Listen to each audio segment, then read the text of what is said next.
Sir, నా సమస్యకి ఇంతవరకు పరిష్కారం చెప్పలేదుగా. మీరు పరిష్కారం చెప్పేంత వరకు ప్రతి అడవి ఇలాగే తగలబడుతుంది. సీత అగ్ని ప్రవేశాన్ని ఎవరూ చూసుండకపోవచ్చు, కానీ ఈ సీతాలు శ్రీకాకుళాన్ని తగలబెట్టడం ఈ లోకమే చూడబోతుంది. చూసి ఈ లోకం చూస్తూ ఉంటుందంతే, పరిష్కరించదు.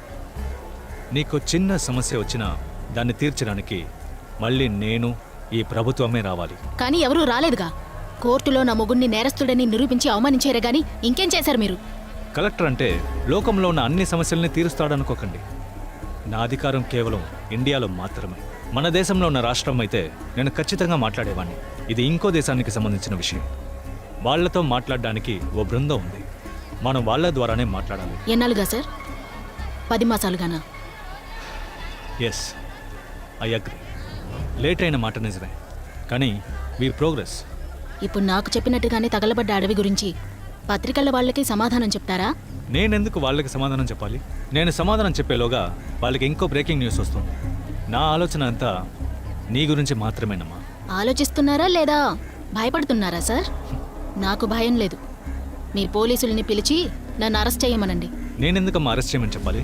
మీ ఊరోళ్ళతో నిజం చెప్తే చాలదా? ఈ తుమ్మ చెట్ల అడవి నాకు అక్కర్లేదు, దేశానికి అక్కర్లేదు, ఈ ప్రజలకి అక్కర్లేదు. నువ్వు కోపంతో చేసినా ఈ దేశానికి మంచే చేశావు. అందువల్ల జరిగిన సంఘటన గురించి నేను ఎవరితోనూ ఏ రోజు చెప్పను.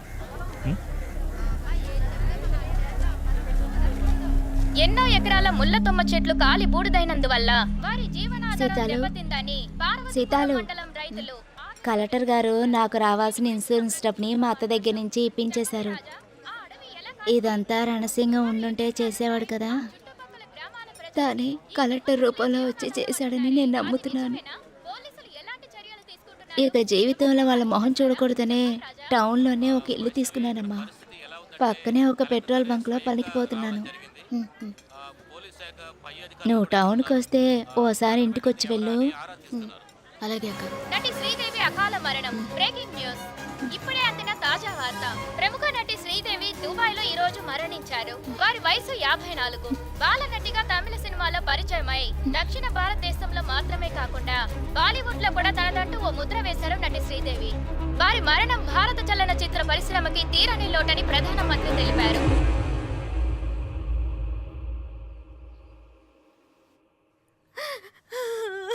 అమ్మా, ఇప్పుడు ఎందుకలా ఏడుస్తున్నావు? నాన్న, నేను అమరావతికి వెళ్తాను. నువ్వు అత్తయ్యని, మావయ్యని, మళ్ళీని వచ్చి అప్పుడప్పుడు చూసుకో. నువ్వు ఒంటరిగా వెళ్ళడానికి వీల్లేదు. మావయ్యని తోడు తీసుకెళ్ళు. అన్ని చోట్లకి తోడు తీసుకుని వెళ్ళలేం మళ్ళీ. ఏదో ఒక నాటికి ఒంటరిగా వెళ్ళి తీరాల్సిందే. నేను వెళ్తాను. అత్తయ్య, వచ్చేసాను అత్తయ్య. ఇప్పుడు ఎందుకు ఏడుస్తున్నారు? నేను చూసుకుంటానులేండి. ఇక్కడున్న వాళ్ళు మనుషులే కదా. నేను తర్వాత మాట్లాడతాను. జాగ్రత్త తల్లి.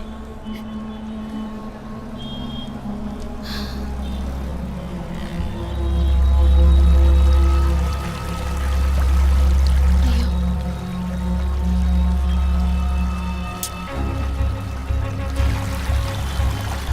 ఒక్క నిమిషం, ఇప్పుడే వచ్చేస్తాను.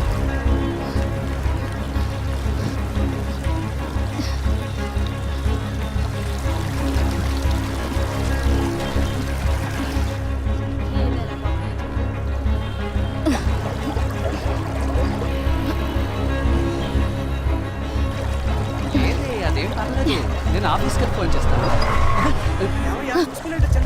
ఏమా బిడ్డను నడు రోడ్డు మీద వదిలేసి ఏం చేస్తున్నామా? లేదన్నా, నీళ్ళు అనవసరంగా ఊరికి పోతా ఉంటే ఇలా బిడ్డను వదిలేసి నా ప్రాణం తీస్తావా? నీరు లేక ఎన్నో ఊళ్ళు ఎంతో కష్టపడుతున్నాయి. నువ్వు సమస్య చేయడానికి నీ బిడ్డ నా బండి కింద పడి చావాలా? దయచేసి నన్ను క్షమించండి. ఎందుకమ్మా క్షమించాలి? బ్రదర్, ఆవిడ చెప్తున్నారు కదా. హలో, ఎవరు నువ్వు? అసలు ఇక్కడ ఏం జరిగిందో నీకు తెలుసా? క్షమించమని అడిగారు కదా, దానికి ఎందుకే చేసుకుంటానంటున్నా. చాలా థ్యాంక్స్ అండి. నువ్వేం మారలేదు సీతాలు. గుణశేఖర్ని మనందరం స్కూల్లో కలిసి చదువుకున్నాం కదా. శేఖరు, మనిషి పోల్చుకోలేని విధంగా మారిపోయావు. అమరావతి ఒట్టి ఆకారాన్ని మాత్రమే మార్చిందని సంతోషపడాలి. నువ్వేంటిలా ఒంటరిగా వచ్చావా? మీ ఆయన రాలా? ఎవరిని కలవాలని వచ్చావు సీతాలు?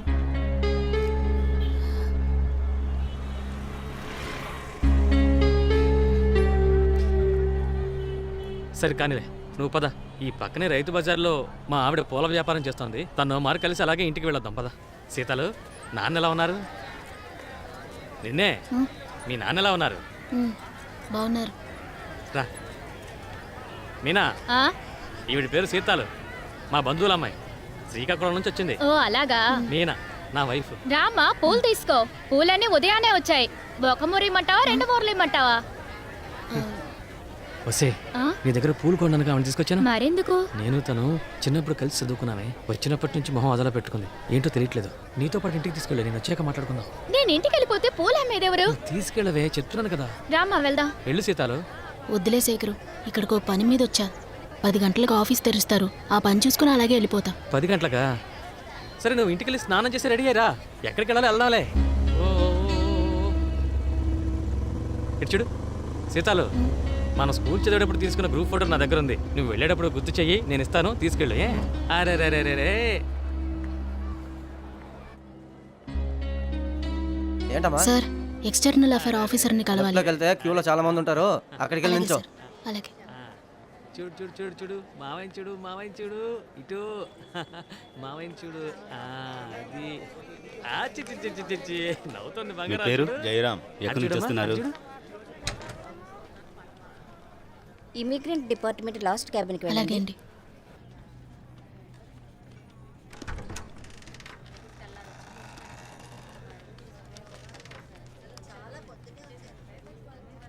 ఎస్ చెప్పండి. సార్, నేను శ్రీకాకుళం నుంచి వస్తున్నాను సార్. విదేశాలకి పనికి వెళ్ళిన నా మొగుడు అక్కడే చనిపోయారంటున్నారు. ఏ కంట్రీ? Dubai sir. అరబ్ ఎమిరేట్సా? డీటెయిల్స్ చెక్ చేస్తాను, ఉండండి. మీ డిస్ట్రిక్ట్ కలెక్టర్ ఆఫీస్కి వచ్చిన ఇన్ఫర్మేషన్ అంతా ఇక్కడి నుంచే వచ్చింది మేడం. ఇప్పుడు ఏ ఇన్ఫర్మేషన్ కోసం ఇక్కడికి వచ్చారు? మీరు ఎందుకు కోర్టుకి వెళ్ళారు? మా ఇంటాయన చావుకి కారణం యాక్సిడెంటే అని కూడా పనిచేసే వ్యక్తి ఫోన్ చేసి చెప్పారు సార్. కానీ ఆ గవర్నమెంట్ కంపెనీ ఆ విషయం ఒప్పుకోవట్లేదు సార్. వాళ్ళ నోటి నుండి నిజం వస్తుందని కేసు పెట్టాను సార్. అక్కడికి వచ్చి కూడా వాళ్ళు అబద్ధమే చెప్పారు సార్. ఇప్పుడు ఈ పరిస్థితిలో ఎవరిని ఏ సాయం అడగాలో నాకు అసలు అర్థం కావట్లేదు సార్. ఈ దేశాలకి ఫోన్ చేసి వాళ్ళతో మాట్లాడి మీరే నాకు దారి చూపెడితే బాగుంటుంది సార్. మీరు చెప్పిన కంప్లైంట్ చెక్ చేసి చెప్పడానికి 1 వీక్ టైం పడుతుంది. మీరు వెళ్ళిరండి. సీతాలు, అసలు ఏం జరిగింది? నాకు జీవితాన్ని ఇచ్చిన మా బావతో జీవించడానికి నేను నోచుకోలేదు శేఖర్. పోనీ మా ఏరియా కౌన్సిలర్తో మాట్లాడి చూడనా, ఏమైనా పని జరుగుద్దేమో. కౌన్సిలర్తో కాదు, ఆఖరికి మా ఊరి ఎమ్మెల్యేతో కూడా మాట్లాడి చూశాను. అమ్మా, ఒక్క నిమిషమా. మీ ఆయన విదేశాలకు వెళ్ళి చనిపోయారా? ఇక్కడి నుంచి 3 కిలోమీటర్ల దూరంలో ఇలాంటి విషయాలకి సంబంధించిన మైగ్రెంట్ రిసోర్స్ సెంటర్ అనే ఒక ఆఫీస్ ఉంది. అక్కడే విదేశాల్లో చనిపోయిన వారిని ఇండియాకి తీసుకురావడానికి సాయం చేస్తారు. సార్ సార్ సార్, నేను శ్రీకాకుళం నుండి వచ్చాను సార్. చెప్పండి సార్, మీ ఆఫీస్కి వెళ్ళాం, వాళ్ళు ఇక్కడికి పంపించారు. ఏంటి, అబ్రాడ్ లోడెత్తా? అవును సార్. ఇప్పుడు ఆ విషయాన్ని మేము డీల్ చేయట్లేదే, వాళ్ళే డీల్ చేస్తున్నారు. అలాంటప్పుడు ఎక్కడికి ఎందుకు పంపించారు? ఇంకోసారి అక్కడికి వెళ్ళండి. సార్, అక్కడికి వెళ్ళే వస్తున్నాం సార్. ఏమండి, వాళ్ళు అలాగే చెప్తారండి. మీరు పని చేయండి, అక్కడ టర్బన్ కట్టుకుని సింగో కైన ఉంటాడు, వెళ్ళి ఆయన కలవండి. సార్, మమ్మల్ని ఆయనే ఇక్కడికి పంపించారు సార్. అక్కడ 10-15 మంది సింగులు ఉంటారు. నేను చెప్పేది రాజేంద్ర సింగ్ IAS. వెళ్ళి ఆయన కలవండి. నువ్వు వెళ్ళి దాక్కుంటే వదిలేస్తా అనుకున్నావా? వెళ్దాం పద సీత.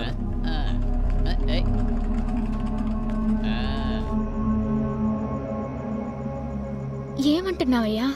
ఎప్పుడు ఇదంతా జరిగింది? ఎక్కడో ఏంటో ఏమైనా అడిగావా? నా దగ్గర నోరే తెరవలేదుగా. ఇది కూడా ఆఫీసర్తో చెప్తుంటే నేను పక్కన ఉన్నాను కాబట్టి తెలిసింది. ఆ? నేను అంతకు మించి అడగలేదు. పాపం ఎలా అడగని చెప్పు. నువ్వు పొద్దున్న వెళ్ళావు కదా, అక్కడున్న ఆఫీసర్లు ఏమన్నారు? వాళ్ళేమంటారు, ఎప్పట్లాగే ఆడికి పో ఈడికి పో, ఇది మా పని కాదు వేరే ఆఫీసర్దని సాకులు చెప్తూనే ఉన్నారు. వాళ్ళలో ఈరోజు ఒకడు ఫోన్లో ఆడుకుంటూ సమాధానం చెప్పాడు చూడు. బా, మనుషుల బాధ అర్థం చేసుకోలేని ఇలాంటి మనుషులు కూడా ఉంటారా అనిపించింది తెలుసా. అసలు ఈ గవర్నమెంట్లో ఇన్ని డిపార్ట్మెంట్లు ఉన్నాయి కదా, అవన్నీ మళ్ళంటి వాళ్ళు అక్కడికి పోతే మన సమస్యలను తీర్చడానికి కాదు కాబోలు, ఆడికి పో ఈడికి పో అని ఏవేవో సాకులు చెప్పి ఊరికే మనల్ని తిప్పించడానికి.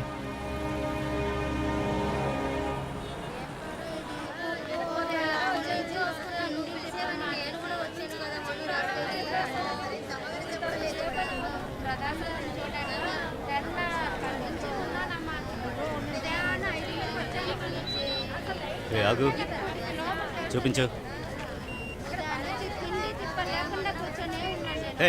సార్. ఇది ఏంటిది? సార్ తాయితు సార్ తాయితు తాయత. తాయితు సార్ తాయితే సార్. సరే ఓ సమస్యలకి పరిష్కారం కోసం వచ్చేవాళ్ళు ఏం తెచ్చేస్తారని జల్లెడ పట్టి వెతుకుతున్నారు. అయ్యా 6 మాసాలుగా పెన్షన్ రాలేదయ్యా, మీరే ఇప్పించాలయ్యా, మీకు పుణ్యం ఉంటుంది అయ్యా. మీరు వెళ్ళండి. పిటిషన్ ఎక్కడమ్మా? సార్ ముఖ్యమంత్రి గారిని కలిసి పిటిషన్ ఇవ్వాలి సార్. మరెందుకమ్మా వరుసలో వచ్చి నుంచున్నా? సార్ నా భర్త దుబాయ్లో ప్రమాదంలో యాక్సిడెంట్ ఎక్కడ జరిగితే నాకేంటి, ఎవరు చస్తే నాకేంటి, ఏదైనా పిటిషన్ లో రాసివ్వు. ఉదయాన్నే ఎందుకమ్మా బుర్ర తింటావు? వెళ్ళమ్మా ఏమ్మా, చెప్తున్నారు కదా వెళ్ళమ్మా. ఒక్క నిమిషం సార్. సార్ పని కోసం దుబాయ్కి వెళ్ళిన ఈవిడ భర్త అక్కడ చనిపోయారు సార్. హలో, మేము- చెప్తున్నారు నీకు కదా, విడిగా చెప్పాలా మేడమయ్యా? వెళ్ళు.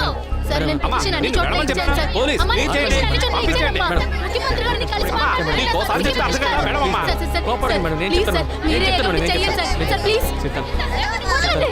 ఇక్కడ ఎంతమందికి అన్ని పిటిషన్లు ఇచ్చినా అవి చెత్త పుట్లోకే వెళ్తాయి. ముఖ్యమంత్రి గారిని కలుసుకోకుండా నేను ఇక్కడ నుంచి వెళ్ళను. నా బావని మా ఊరికి రప్పించుకోవాలి. సీతం, వదలండి. నేను చేసుకొస్తాను. వదలండి. సార్, మేడం, మేడం, మీరే నేను ఏదో తీసుకెళ్తాను చెయ్యండి మేడం, సార్. నేను ప్లీజ్ సార్, తీసుకెళ్తాను. సార్. కొంచెం సెకండ్ మేడం. సార్, చేయలేదు. ఏదో చెయ్యండి సార్, ప్లీజ్ రామా. సార్. చూడండి, మనుషులు ఎలా నేను చెప్తాను. తోసేస్తున్నారు. రామా. అయ్యా, రామా. దయచేసి నో సెకండ్ అయ్యా. నేను చెప్పేది వినండయ్యా. నా బావని మా ఊరికి తెచ్చుకోవాలయ్యా. నేను ముఖ్యమంత్రి గారిని కలవాలి శేఖరు. నా బావని నేను కలవాలి. చెప్పు శేఖరు. నా బావని ఎలాగైనా పంపించండి. అలాగే అలాగే ఏదో చేయండి. అయ్యో, నేను చెప్పేది.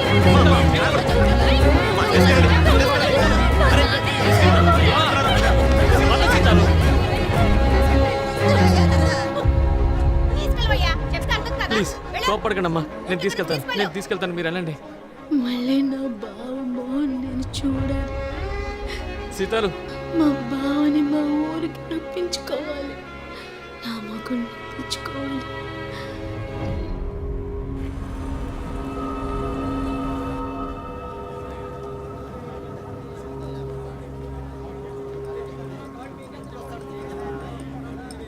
సీతాలు చంటిదానికి గొంతు ఎండిపోతుంది.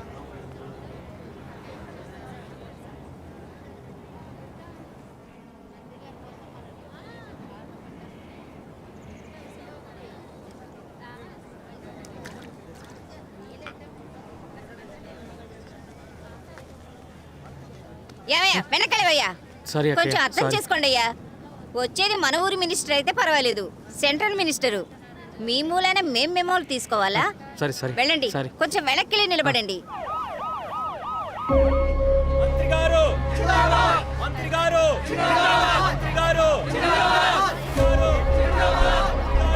ఏయ్, ఎక్కడికి? ఏయ్, సీతాలు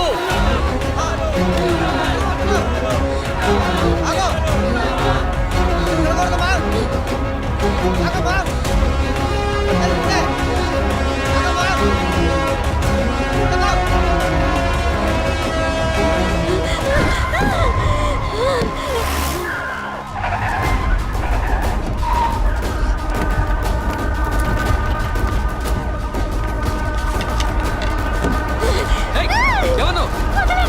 రాయిరా, రాయిరా. అమ్మంటుంటే. అసలు బుద్ధుందా నీకు? ఏం చేస్తున్నావు నువ్వు? తీసుకెళ్ళండి, తీసుకెళ్ళండి.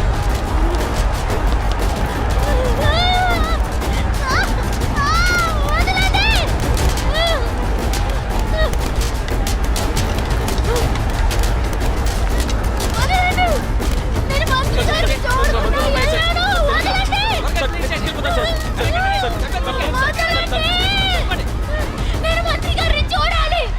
వదలండి. నేను మంత్రి గారిని చూడకుండా వెళ్ళను.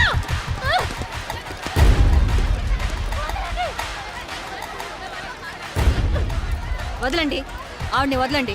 తప్పుకోండి, తప్పుకోండి. లీవ్ హర్, వదలండి, లీవ్ హర్. ఎన్నమ్మా, ఎన్నాச்சு? సడన్ గా ఇలా బండికి అడ్డం పడేంత కష్టం ఏమొచ్చిందమ్మా నీకు? ఏ ఊరు, ఏ గ్రూపు, ఎన్న ప్రొటెస్ట్ కోసం ఈ పని చేశారు? உங்க கோரிக்கனி ஒரு பெட்டிஷன்ல రాసివ్వండి. ఎన్నాళ్ళ ముడింజదా నేను కన్ఫర్మ్ గా చేస్తాను. నీ కోరిక ఏంటి? నా మొగుడు నాకు కావాలి. I don't get you. అర్థం కాలేదు. ఈ అమ్మాయి భర్త 4 ఏళ్ల క్రితం పని కోసం దుబాయ్కి వెళ్ళాడండి. వెళ్ళిన చోట 10 నెలల క్రితం యాక్సిడెంట్ అయ్యి చనిపోయాడు మేడం. ఆయన బాడీని ఇండియాకి తేవడానికి ఎంతో ప్రయత్నించాం, కానీ వీలు కాలేదు. మా సీతాల అందరికీ పిటిషన్ ఇచ్చింది, అన్ని ఆఫీసులు ఎక్కి దిగింది. ఇక చివరిగా ముఖ్యమంత్రి గారిని కలిసి ఆయనకి పిటిషన్ ఇద్దామని ప్రయత్నించింది మేడం. ఆ ప్రయత్నం కూడా బెడిసి కొట్టడంతో ఇలా మీ కారు కడ్డంగా. I'm so sorry. 1 second. Officers, send everyone back. ఎల్లారం బ్యాక్ పోంగ. Send everybody back. అందరినీ వెళ్ళమనండి. Go back. నేను ఇవిడతో విడిగా మాట్లాడాలి. పోంగ. Go back. మీ ఇమోషన్స్ నాకు అర్థమవుతున్నాయి. ఆనా నేను ఒక డిఫెన్స్ మినిస్టర్ని, ఐ మీన్ రక్షణ శాఖ మంత్రిని. నువ్వు వేరే మినిస్టర్ని కలవాలి. అప్పుడు వాళ్ళు ఎవరు ఏంటని కనిపెట్టి వాళ్ళ కారు కడ్డంగా వెళ్ళి చావచ్చు కదా, నా బండి కింద ఎందుకు పడి చేస్తున్నావని అడుగుతున్నారా మేడం? సీతాల ఏంటి సీతాల ఇది? సార్ పర్వాలేదు. పాపం ఈవిడ ఎంతలా తిరిగారో అర్థమవుతోంది. నేను నీకు హెల్ప్ చేయాలనుకున్నా కూడా కన్సర్న్ డిపార్ట్మెంట్ ఆఫీసర్స్ ఎల్లారుమే వాళ్ళ డిపార్ట్మెంట్ మినిస్టర్స్ చెప్తేనే హెల్ప్ చేస్తారు. Anyway, I will try to solve your problem in which ever way possible. Okay officer, ఆవిడ మీద ఏ యాక్షన్ తీసుకోకండి. No enquiries, no follow ups. Do you understand? Madam ఇవిడ్ని please. ఆవిడ ఏదో ఒక గ్రామం నుంచి ఇంత దూరం తన హస్బెండ్ కోసం పోరాడి వచ్చారు. அவருக்கு சரியான பதில் சொல்ல என்கிட்ட ఆన్సర్ இல்ல. కనీసం మనసాక్షి ఉంది కదా. మీకు పవర్ ఉంది కదా అని ఇలాంటి అమాయకుల దగ్గర చూపించకండి. పోంగ. Okay madam. జోసెఫ్, ఫోన్ నీ నంబర్ తనకిచ్చి తన నంబర్ నువ్వు తీసుకో. Okay madam. రామ్మా.